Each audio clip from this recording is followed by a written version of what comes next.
Hi, everyone. Welcome back. We're going to talk today about approaches and how approaches are named and what those names mean, because you can deduce some information from the names of approaches, and understanding how approaches are named and why they're named as they are is pretty important. There's a lot of stuff to go over in this. I'm going to try to be as concise as I can. I'm not going to go over how to fly approaches in this because if I start getting into that, I'm going to get completely sidetracked, and we're going to lose focus on what I'm trying to show you today, which is again just how these approaches are named and how they're flown. Or excuse me, not how they're flown, but how they're named and what we can deduce from that. So first of all, the fundamental concept behind instrument approaches is obstacle clearance. All we're trying to do is not hit anything, okay? Um, and this is going to play into the types of approaches that exist and why they are designed the way they are, okay? So the main purpose behind approaches is simply obstacle clearance. It's to maintain a minimum vertical clearance between the airplane and the highest obstacle beneath the airplane. Now, we'll start off with the basic stuff. At the front of the alphabet, we've got the Alpha, Bravo, Charlie approaches, right? The VOR Alpha, like uh, this one right here is a localizer DME Echo. This one is a GPS Foxtrot. It's a little unusual, actually, now that I look at it. But for example, like here's a VOR Alpha approach. It's a very common approach name. You'll see VOR Alpha, VOR Bravo, etc. Now, the approaches that start with the letters or that have the letters A, B, and C in the title are approaches with no straight in landing minimums. These are only circling approaches, and I'll get into that more here shortly. Now, approaches like this one here in Frankfurt, the RNP Zulu approach, um, Zulu, Yankee, X-ray, starting at the back of the alphabet, working in reverse order. These are approaches with straight in landing minimums. Okay. And the reason we have the different names for the approaches, the A, B, C, Z, X, Y, etc., is because GPS systems and flight management computers are databases. And if you've ever tried saving two files with the same name in the same folder on a computer, you will understand why this doesn't work. They have to have different names, and so this is the naming convention that we've come up with to basically distinguish between two approaches that are similar but slightly different. Now, um, the the main thing, well, first of all, two things, two rules for reading instrument charts. Okay, number one is what we're talking about here. Read the title of the approach, and the title is this here, what you can see, hopefully you can see the what I'm pointing at, but it's the RNP Zulu and the runway. Okay. Now, anything that appears in the approach title is required. Okay. If you've got let's say a VOR DME approach, you're required to have a VOR receiver and have distance measuring equipment, DME. Anything that appears in the title is required in order to fly the approach. Okay, so and the other rule for uh, reading approach charts is reading the notes, and notes is this section right here. You see one, two, three. Bring this up a little closer here. One, two, three. In this particular case, RMP1 required, radar required, baro VNAV not authorized below 15 degrees Celsius, below negative 15 degrees Celsius. These are the notes for the chart, okay? And every chart has them. I'm just going to randomly pick this one, okay? And these are the notes here. When circling the runway 27 at night, operational visual glide slope indicator required, etc., etc. Always read the notes in the approach, okay? Those are very important. Now, let's talk about circling approaches. Okay, circling approaches are approaches that do not have straight in landing minimums, okay? Um, and in the case of circling approaches, the ABC designation simply means the first uh, approach created for that airport using that navigation equipment gets the letter A. So VOR alpha, right? And if they create a second VOR approach, okay, now you've got two approaches using the same navigation equipment. So they will give the first approach the alpha designation, and they will give the second approach created the Bravo designation, and Charlie, etc. They don't indicate anything beyond which one was created first. Okay. Um, Now, what is a circling approach? A circling approach, as I said, is generally speaking an approach that does not have, well, is an approach that does not have straight in landing minimums. You can see here it says circle to land. Okay, I'm using JEP charts from Navigraph. Now, what is the circle to land approach? Okay, there's basically two reasons why you might not have straight in landing minimums and rather only circle to land minimums. The first reason is if the course alignment of the final approach course is more than 30 degrees different from the final approach, or from the runway heading rather. So, like if we look at this airport here, this is the RNAV GPS Echo approach into Wichita, Kansas. You can see the runway is here. It's a north-south runway, generally speaking. I don't know exactly what the runway number is. You will see here only circle to land minimums, right? The reason is because this is the initial approach fix, okay, Joel here, and the course, the inbound course towards the airport on this approach is 263 degrees, okay? So it's roughly 90 degrees off from either of the runway headings, okay? That's why, that's one reason why you might not have straight in landing minimums. The second reason is if you have an excessive descent rate on the approach. If the descent rate is greater than 400 feet per nautical mile from the final approach fix to the threshold of the runway, they will not publish straight in landing minimums for that approach. And the reason is because it's an excessively steep final approach segment, and they, it's we'll get into it a little bit more shortly, actually very shortly, but that's the second reason why they might not publish straight in landing minimums for a runway. Now, one thing to note about the Alpha, Bravo, Charlie, Delta, Echo approaches, etc. You see, we go all the way up to Foxtrot here. One thing to note about these, it's air carriers, Part 121 operators, American Airlines, Southwest, Frontier, etc.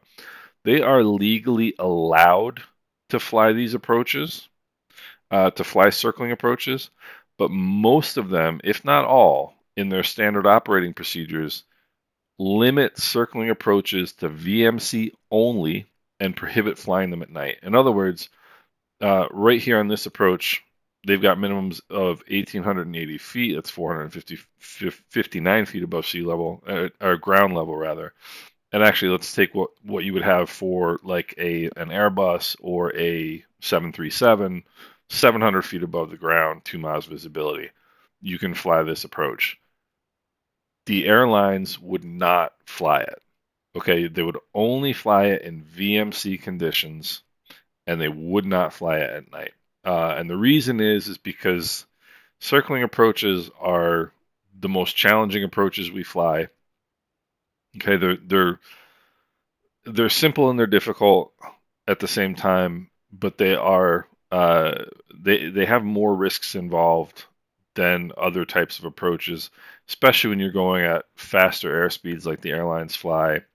And so the Part 121 air carriers, the airlines, do not fly these approaches, generally speaking. So if you're somebody who's flying for a virtual airline, American Virtual, Delta Virtual, whatever, generally speaking, you're not going to fly these approaches. Okay, so if you see an Alpha, Bravo, Charlie approach, that's not the approach you want for for airline operations, and it's really not the approach you want for any operations, and we'll talk about why now. So this is the RNAV GPS Foxtrot approach for Aspen, Colorado. Now, um, you can see here the minimums are 10,200 feet. We're just going to talk about the alpha minimums, the Class A minimums. 10,200 feet, and that's 2,362 feet above sea level, or above ground level. Excuse me. And if you look at the missed approach point, the missed approach point is 1.5 nautical miles from the threshold of the runway. Now, if you're 1.5 nautical miles from the threshold of the runway and you're going 90 knots, that's going to take you 1 minute to cover that distance. You've got 2,362 feet to descend if you see the runway at the missed approach point. That's a 2,300 foot per minute descent rate to get from the missed approach point to that runway. And that should tell you why the airlines don't fly these types of approaches. Okay, that's a very, very steep descent rate. Um, so that's the reason there are no straight-in minimums for this approach. And an interesting note. So let's look at the localizer DME Echo approach for the same airport. Um, you can see here the final approach course is straight in for the runway, right? So that's not a big deal. But again, if you look at the minimums, 9840, 2,002 feet above ground level, okay? Missed approach here is a little bit better, 2.6 miles, so gives you a little bit more room, but you're still 2,000 feet above the ground if you see the airport at the missed approach point at the minimum descent altitude. It's a very, very challenging approach to fly. Now, an interesting note about Aspen Airport is what are VFR what's basic VFR weather conditions? 1,000 foot ceiling and 3 miles visibility, right?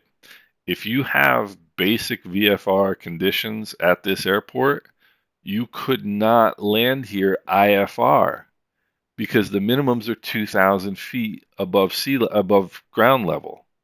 So if the airport is VFR reporting 3 miles and 1,000 feet, 1,000 foot ceiling, the minimum ceiling you need to get in here is 2,000 feet.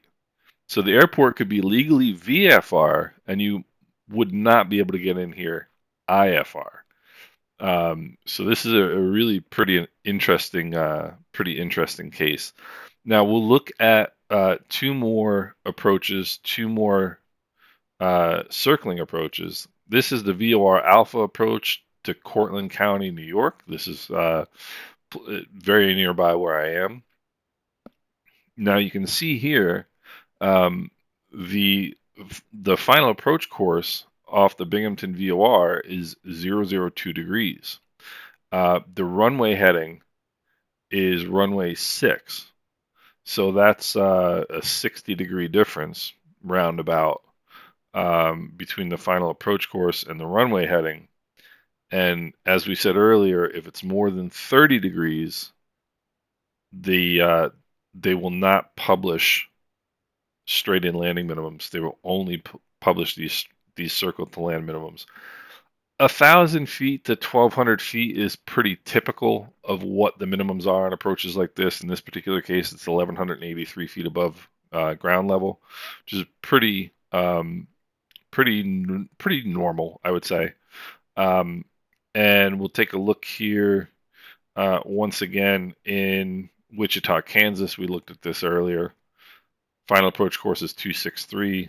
The runway, as you can see, is oriented north-south. So you're basically 90 degrees off of either runway. So that's why they do not publish straight-in minimums for this approach. So again, the thing to remember: your Alpha Bravo Charlie approaches for you guys who are flying airliners in the sim. These are not the ones you want. Okay. They're a lot of fun to fly. They're interesting, and they're challenging. And there's no better place to fly them than a simulator. If you want to fly them in GA aircraft, go ahead, knock yourself out. They're fun to fly, but airliners do not fly them. So now let's talk about approaches with straight-in procedures. Okay, straight-in minimums. And we're going to start here. This is San Diego.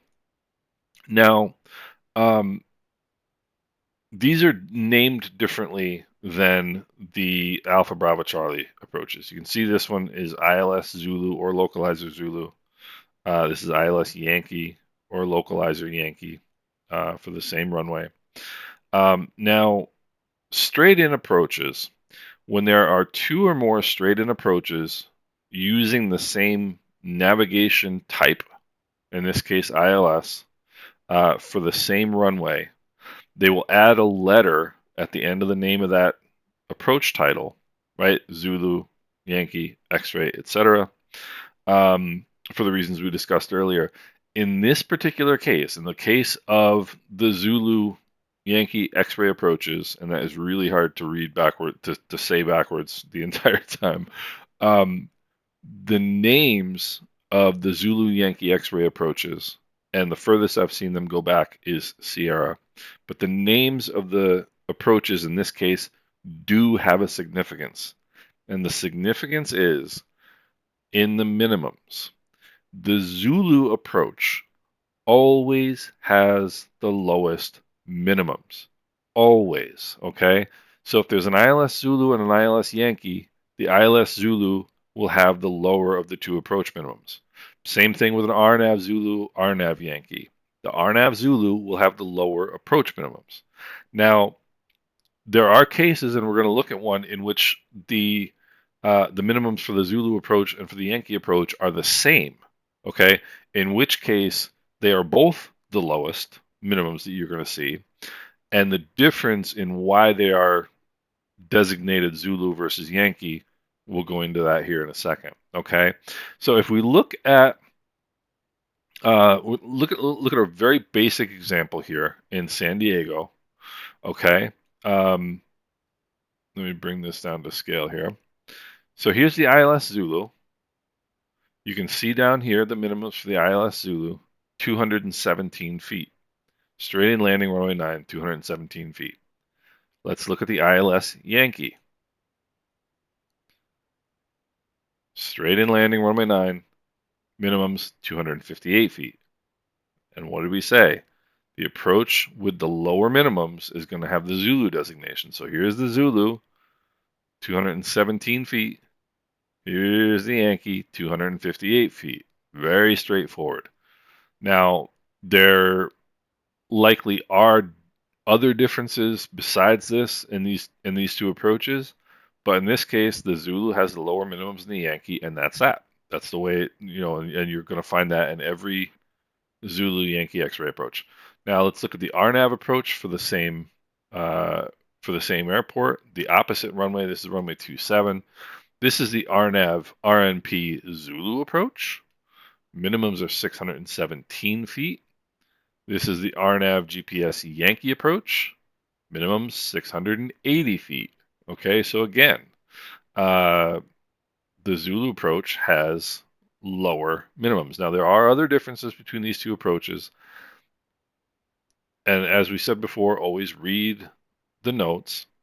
You can see here for the Zulu approach, authorization required. If you ever see RNPAR, that means authorization is required. And we'll get into what authorization is in a little bit. So this is an RNP approach. The Yankee approach, the RNP Zulu approach is an RNP AR approach, authorization required. But again, the main difference that we're talking about here is simply the fact that the Zulu approach has lower minimums, 617 to 680, than the Yankee approach, right?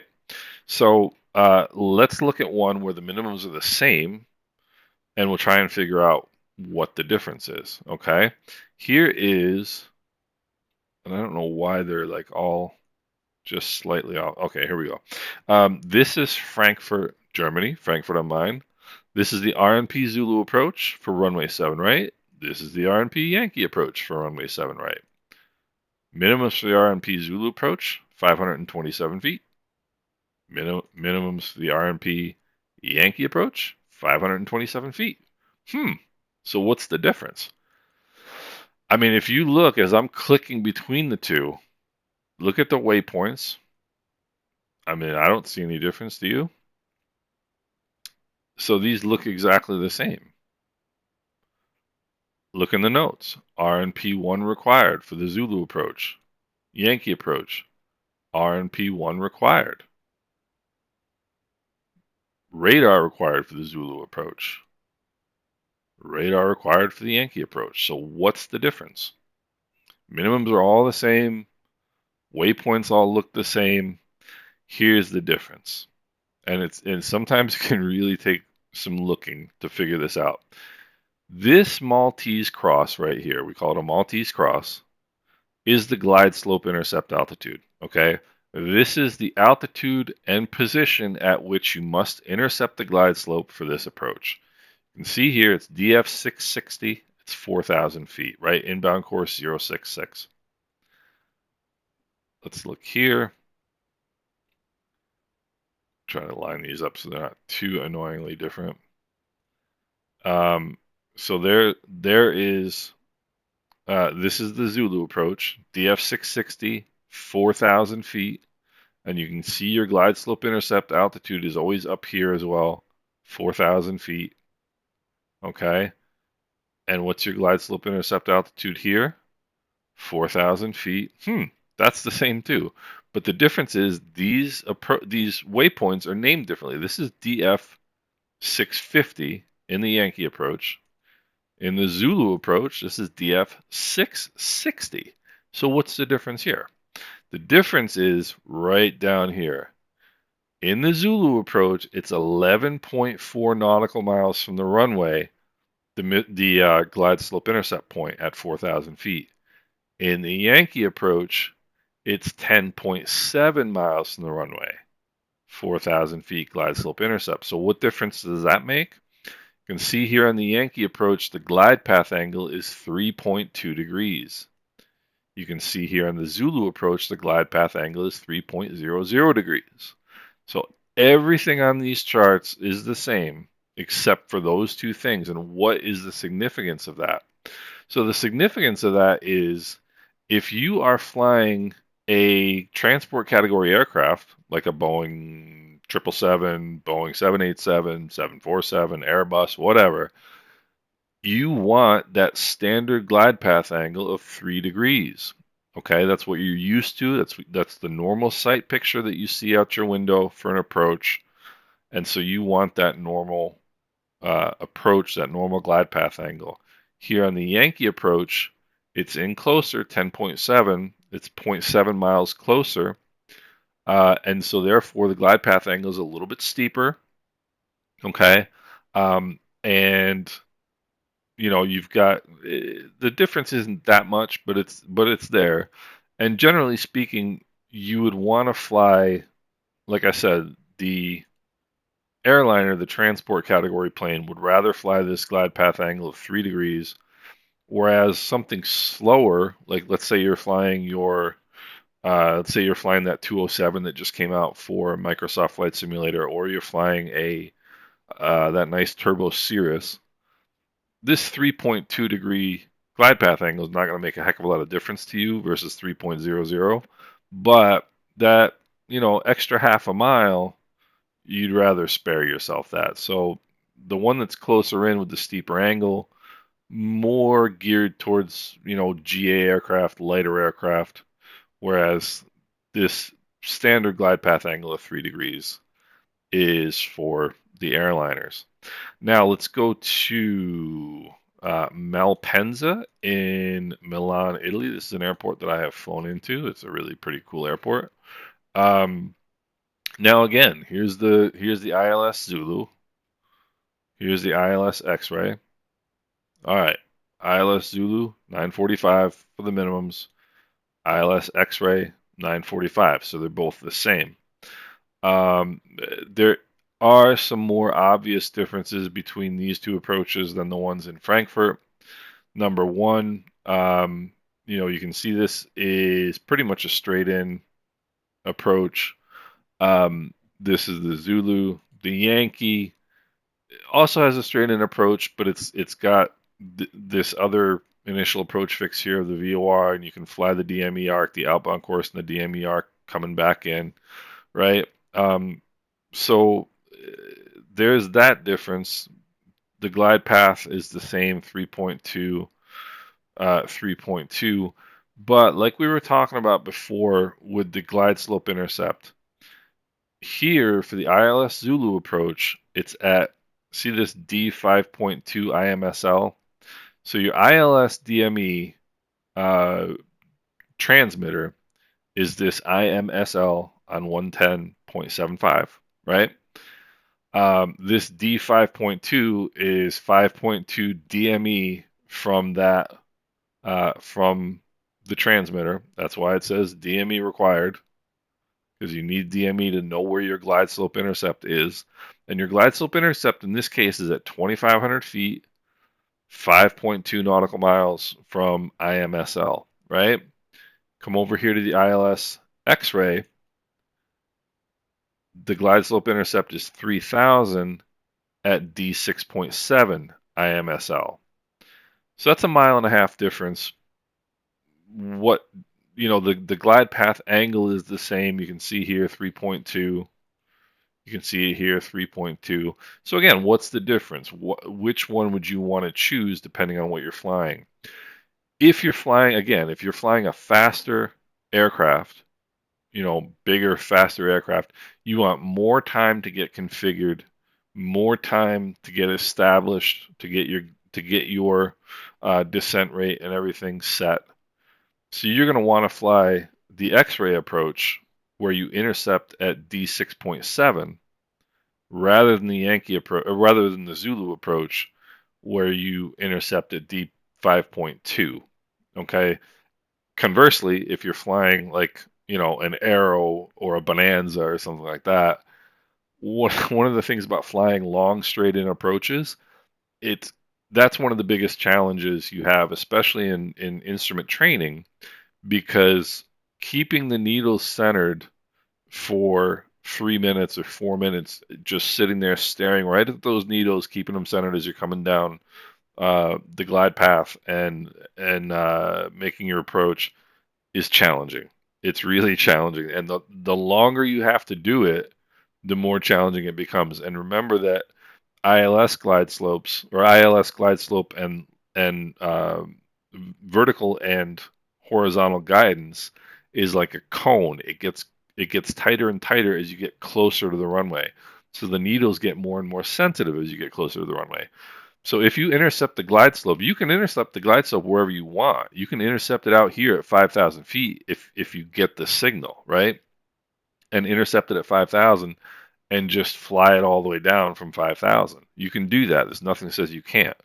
The challenge with doing that is you're going to have to keep those needles centered that much longer. And as you're getting closer to the runway and you've been doing this for a longer period of time, the needles get more sensitive, and so now you're kind of giving yourself a bigger challenge closer into the runway.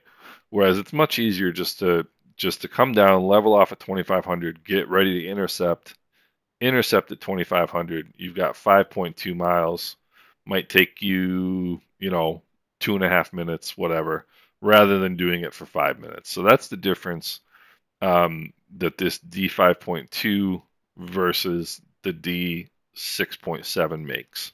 So in an airliner, larger aircraft like a Citation jet, something like that, you'd want more time and distance. So you're going to want to fly the X-ray approach. And let's see, and actually the same is true of the opposite runway. You can see here at Malpensa, the ILS Zulu 896, ILS Yankee runway 35 left 896. Those are both the same. These two generally look the same. The missed approach is the same. The hold is the same. um, everything looks the same. So what's the difference? Once again, with the ILS Zulu approach, you're intercepting 7.2 nautical miles out. With the ILS Yankee approach, you're intercepting 10.4 nautical miles out. So that's a really big difference. Flying a 10 mile final in a jet is not a big deal. That's standard operating procedure. Doing it in a smaller GA aircraft where you've got to hold those needles the entire way down, you don't want to do it for an extra 3 miles if you don't have to. So your glide slope intercept here on the Zulu approach is 3,000 at D7.2, and here on the Yankee approach is 4,000 at 10.4. So that's again, your considerations, what you're flying, will determine in this case which approach you're going to choose. Okay. Um, Now let's look at Midway in Chicago. You got your GPS Zulu approach here. GPS Yankee RNAV RNP Yankee approach here. Um, there the difference. Okay, first of all, the GPS Zulu approach has 861 for the minimums. The Yankee approach has 885. So again, the Zulu has the lowest minimums, like we've talked about. The approaches do look different as well. You can see you got these curving lines, these radius to fix segments here on the RNP approach, and the GPS approach does not have those. So, again, the Zulu approach has the lower minimums. The Yankee approach, as you can see here, we talked about earlier, RNP-AR, authorization required. And so that's the difference between those two approaches is not only the minimums, but also the fact that for the RNP approach, you need authorization. Now, when we talk about authorization for an RNP approach, right? RNP approaches are flown by airliners, okay?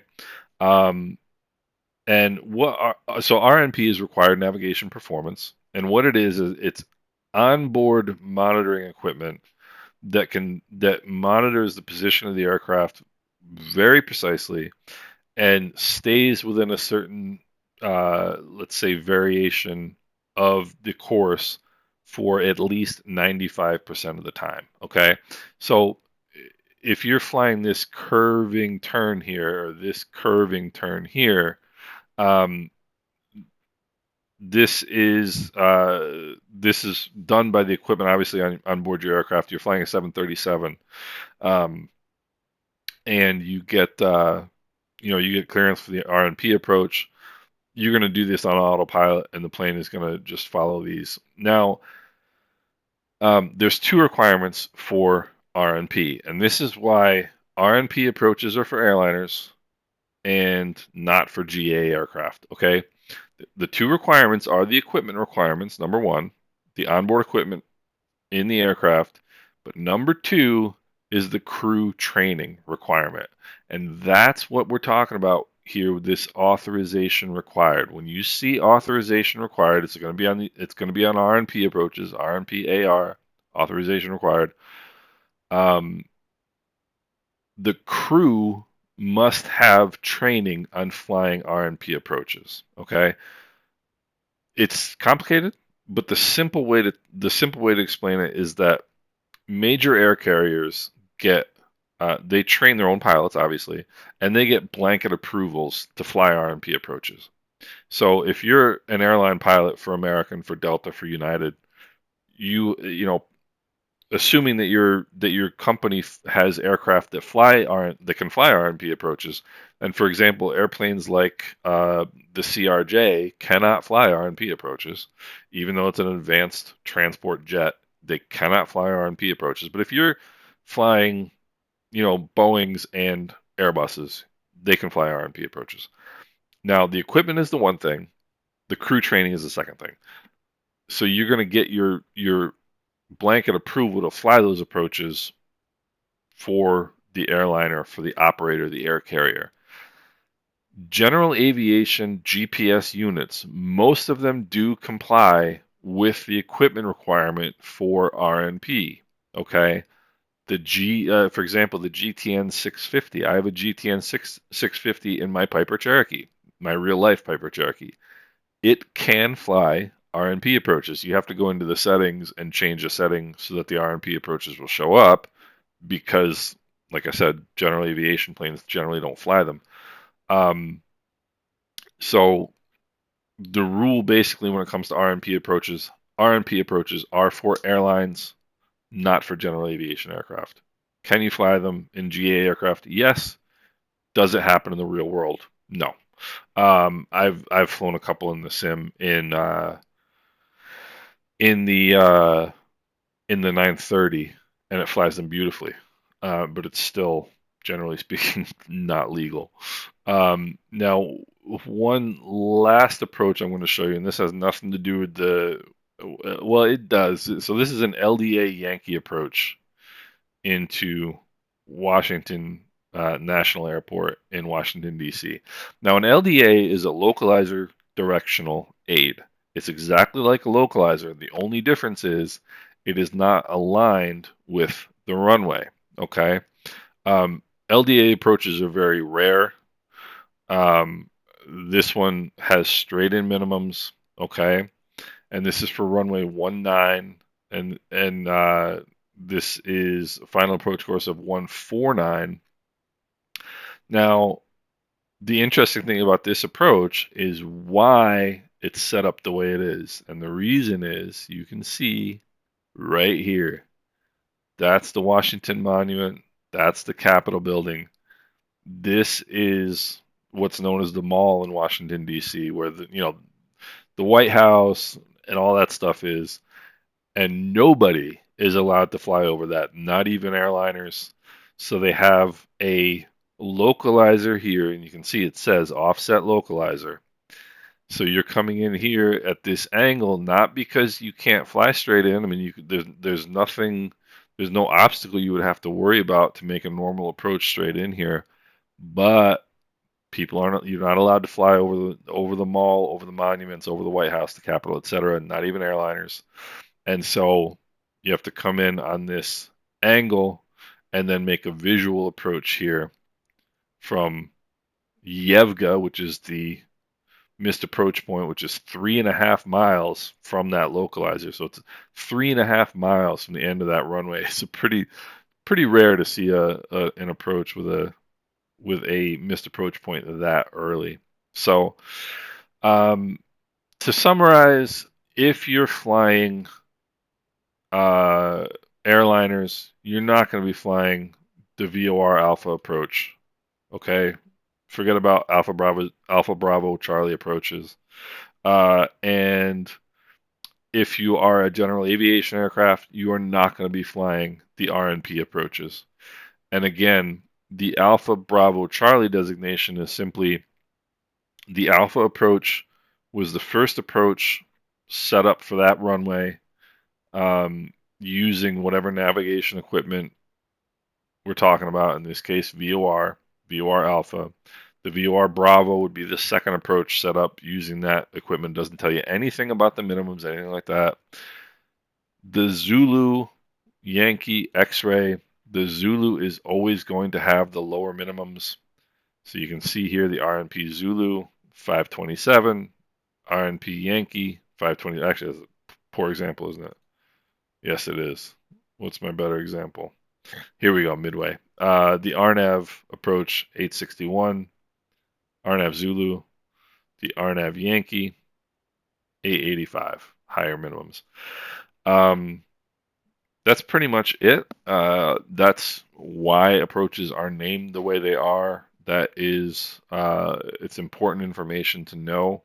One person mentioned, I put a post on my channel asking if people were interested in seeing this stuff or learning about it, and somebody mentioned something about the pronunciation. I would encourage you guys to get it's the phonetic alphabet, the Alpha Bravo Charlie Delta Echo Foxtrot Golf Hotel India, et cetera, et cetera, et cetera. and that's a standardized way of